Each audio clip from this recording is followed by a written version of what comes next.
Bonjour à toutes et à tous et merci de nous rejoindre donc pour cette nouvelle édition de votre journal de 15 heures. Voici les principaux titres.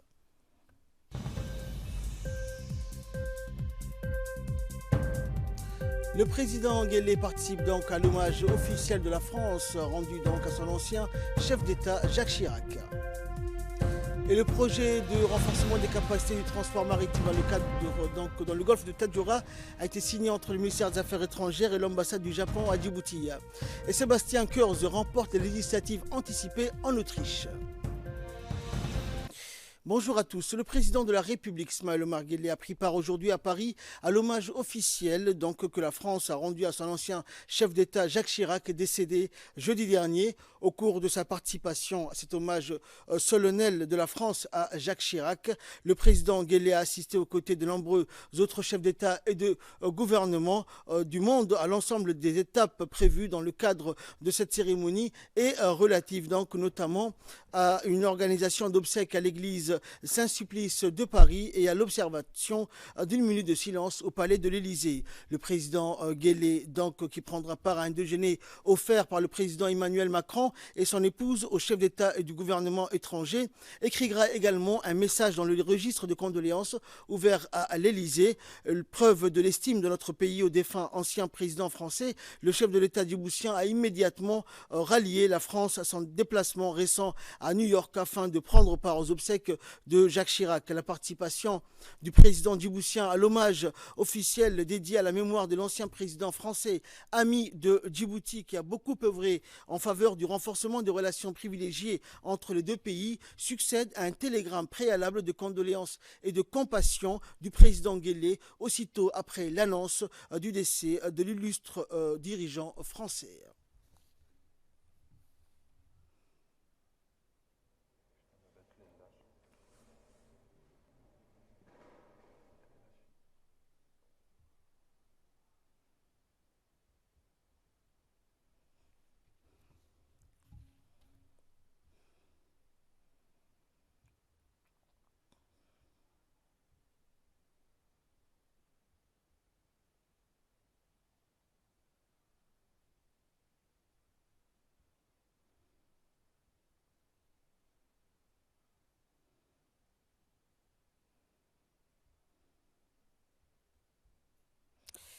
Et le ministre des Affaires étrangères et de la coopération internationale, porte-parole du gouvernement, Mohamed Ali Youssouf, a procédé avec l'ambassadeur du Japon à Djibouti, Koji Yonetani, aujourd'hui à une cérémonie de signature d'un échange de notes et de l'accord d'un don consistant à la construction d'un deuxième ferry reliant Djibouti-Ville à Tadjoura et l'aménagement des quais du port de Tadjoura. L'objectif de cette rencontre consistait d'un projet de renforcement des capacités de transport maritime dans le golfe de Tadjoura, financé sous forme de dons à hauteur de 6,7 milliards de francs Djibouti.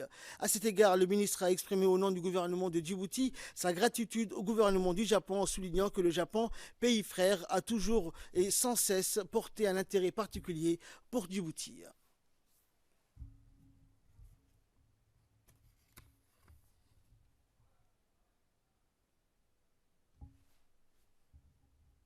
Pour accueillir ce nouveau ferry. Ce projet s'inscrit naturellement dans les relations d'amitié et de coopération qui existent depuis plus de 40 ans entre nos deux pays, le Japon et la République de Djibouti. C'est notre souhait d'accompagner efficacement le gouvernement de Djibouti dans ses actions en faveur du développement équilibré entre les différentes régions du pays. Je me réjouis de constater que le premier ferry que le Japon a fourni en 2009 continue à être emprunté par de nombreux passagers. Il est fort opportun que nous puissions procéder aujourd'hui à la signature pour le projet de coopération qui a pour objectif de construire un nouveau ferry qui permet de transporter plus de passagers et de cargo et également d'assurer le service pendant la saison de Hamsin. Et le chef de la diplomatie djiboutienne, Mohamed Ali Youssouf, a quant à lui mis en exergue que ce projet a pour objectif de fournir un nouveau ferry et d'aménager également les ports pour accueillir ce nouveau ferry. Et ce projet traduit naturellement les relations d'amitié et de coopération qui existent depuis plus de 4 décennies entre la République de Djibouti et le pays du soleil levant. On écoute le ministre. Nous venons de procéder à la signature de l'échange de notes ainsi qu'à l'accord de don sur le projet de renforcement des capacités du transport maritime dans le golfe de Tajoura. Ce projet consiste à la construction et à la livraison d'un deuxième ferryboat, ainsi que la construction de 2 quais, l'un à Djibouti et l'autre à Tajoura, ainsi que la réalisation d'infrastructures connexes. Ce projet d'envergure, dont le coût est estimé à 6,7 milliards de francs Djibouti, va permettre aux régions du nord du pays de disposer d'un moyen de transport permanent tout au long de l'année, y compris durant la période du Kamsi.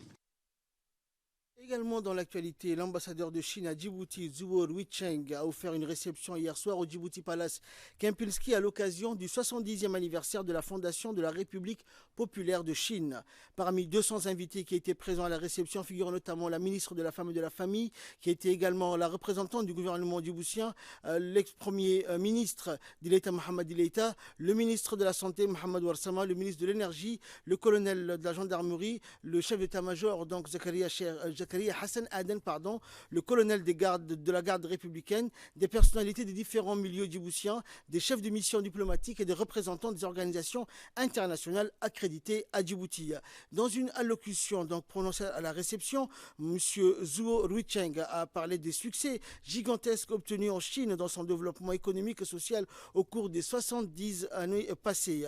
En 70 ans, la Chine est passée d'une nation qui s'est relevée à une nation riche, puissante, d'un pays appauvri et affaibli à la deuxième économie mondiale. Un miracle sans précédent a ainsi donc été créé par le peuple chinois, a-t-il poursuivi. Elle s'attache donc dans ses relations avec les autres pays du monde à réaliser une coexistence harmonieuse sur le plan politique, un développement commun sur le plan économique, un enrichissement mutuel sur le plan culturel et une coopération confiante sur le plan sécuritaire, a conclu l'ambassadeur chinois. La soirée qui s'est déroulée dans une atmosphère chaleureuse et amicale a permis aux autres invités de goûter aux délices de la musique et des paysages pittoresques chinois à travers des danses folkloriques très impressionnantes sur place, mais aussi d'évoquer la coopération fructueuse entre la République populaire de Chine et la République de Djibouti.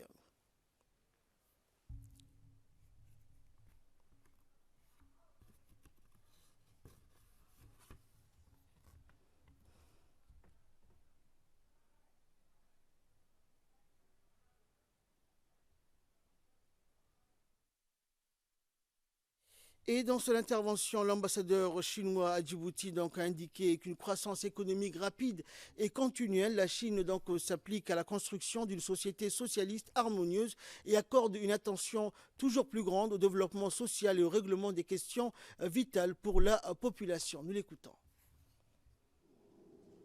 La République populaire de Chine fêtera son 70e anniversaire.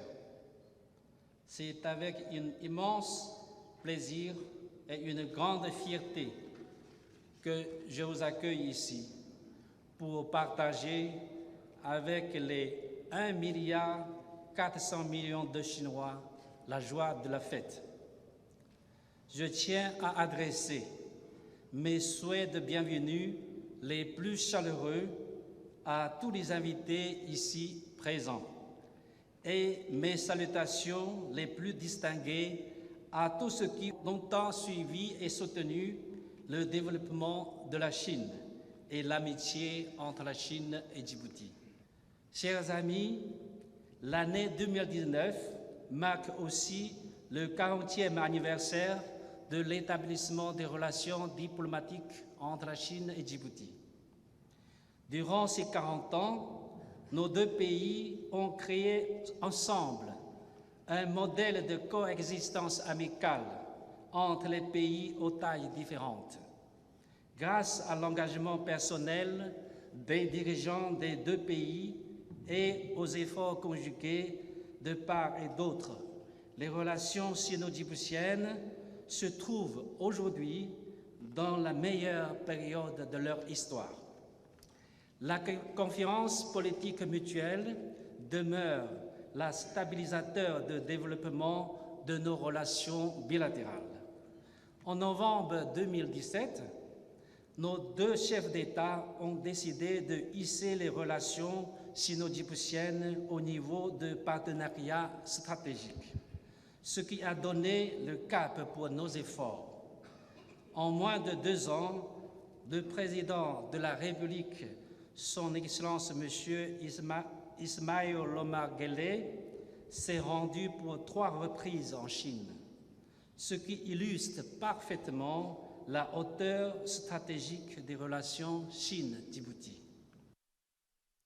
Et pour sa part, la ministre de la Femme et de la Famille, Moumen Mohamed Hassan, a mis l'accent sur l'excellence des relations d'amitié entre les peuples des deux pays. La ministre a par ailleurs félicité le peuple et le gouvernement chinois pour leur réalisation impressionnante et le progrès économique remarquable accompli en l'espace de 70 ans. On l'écoute. Au nom du gouvernement de la République de Djibouti, au nom du peuple djiboutien et en mon nom propre, c'est avec un immense plaisir que nous célébrons aux côtés de nos amis chinois le 70e anniversaire de la fondation de la République populaire de Chine. En cette circonstance, je tiens à faire part de mes sincères vœux de réussite et de prospérité à l'ensemble des dirigeants et du peuple ami chinois. Je saisis cette opportunité pour féliciter le peuple et le gouvernement chinois pour ces réalisations impressionnantes et les progrès économiques très remarquables accomplis en l'espace de 70 ans. La République de Djibouti est fière d'entretenir des relations bilatérales avec la République populaire de Chine, relations qui, depuis quelques années, se sont hissées à un niveau stratégique. Nos deux nations ne peuvent que se réjouir de l'excellence de nos relations bilatérales qui sont le fruit d'un travail et d'une collaboration étroite entre nos deux gouvernements. Je tiens à vous exprimer notre reconnaissance pour toute l'assistance que vous avez apportée dans la mise en œuvre des gros projets de développement d'infrastructures à notre pays. À cette occasion, le président de la République, chef du gouvernement, son Excellence, M. Ismaïl Omar Guelleh, n'a pas manqué d'exprimer ses chaleureuses félicitations à son homologue, le président de la République populaire de Chine, son Excellence, M. Xi Jinping. Aussi, il lui a témoigné toute son amitié et son soutien à poursuivre leur effort conjoint pour défendre nos intérêts mutuels et de consolider notre partenariat gagnant-gagnant découlant des engagements pris dans le cadre du Forum Coopération Chine-Afrique. Les travaux de construction du complexe hôtelier de Ras Xi-An de la société internationale chinoise Touch Road a démarré depuis hier donc dans la sous-préfecture de Khorangar. En effet, une délégation conduite par le Parlement de la région, par des parlementaires de la région d'Obok, notamment Abdelkader Kamil, et comprenant des techniciens de la société chinoise, ont acheminé hier les matériaux de construction de cette importante infrastructure hôtelière de standing international à Ras Xi-An. La délégation a rencontré en premier lieu le préfet de la région d'Obok, Abdelmalik Mohamed Banoïta, avec lequel elle a fait une mise au point de démarrage des travaux et sur les opportunités d'emploi durant la phase de construction. Le préfet d'Obok, Abdelmalik Mohamed Banoïta, a annoncé que la région d'Obok attendait avec impatience le lancement des travaux de réalisation du complexe hôtelier de Ras Xi-An. Il a également précisé que la région va accorder toutes les facilités et accompagnera la concrétisation de ce projet hôtelier du groupe chinois Touch Road qui aura un impact positif économique et social sur la région d'Obok. Après la rencontre avec le préfet d'Obok, la délégation conduite par le député Abdelkader Kamil et le convoi des techniciens chinois chargés de la construction du complexe hôtelier de Ras Xi-An a pris la direction de Ras Xi-An, en compagnie du sous-préfet de Angarou, Ahmed Ali. Et Rassian, donc la société chinoise Touch Road, a lancé les travaux de construction du complexe hôtelier dont la cérémonie de pose de la première pierre a été présidée par le Premier ministre Abdelkader Kamil Mohamed en présence du PDG de la société Touch Road et des officiels ainsi que des hauts responsables de la région. Rassian donc est une façade maritime de la région d'Obok dans la sous-préfecture de Khorangar et offre de grands atouts touristiques de niveau international. Outre la restauration et l'hôtellerie, la plage de Rassian offre également des opportunités de pêche et de plongée sous-marine très prisées par les touristes avec une vue directe sur le détroit maritime de Bab el-Mandeb et les côtes du Yémen. Le colonel Waïs Omar Bogouré, commandant des gardes-côtes djiboutiens, a présidé aujourd'hui en présence du capitaine de vaisseau supérieur Liang Yong, commandant de la base logistique de soutien de l'armée populaire de libération de la République populaire de Chine, une cérémonie d'inauguration d'une station radar installée dans la nouvelle base d'instruction des gardes-côtes située à Khor-Ambadou. À son arrivée sur les lieux, la délégation chinoise, donc, conduite par le commandant de la base logistique de soutien de l'armée populaire de libération de la République populaire de Chine, a été chaleureusement accueillie par le commandant des gardes-côtes. Dans une brève allocution, le colonel Waïs Omar Bogouré a mis l'accent sur l'importance capitale de ce radar qui va renforcer de manière significative la surveillance permanente de nos eaux territoriales en assurant la sécurité et la sûreté maritime des zones sensibles. La cérémonie s'est achevée par une visite de la station de radar où les techniciens des gardes-côtes ont pu fournir des informations nécessaires aux officiels.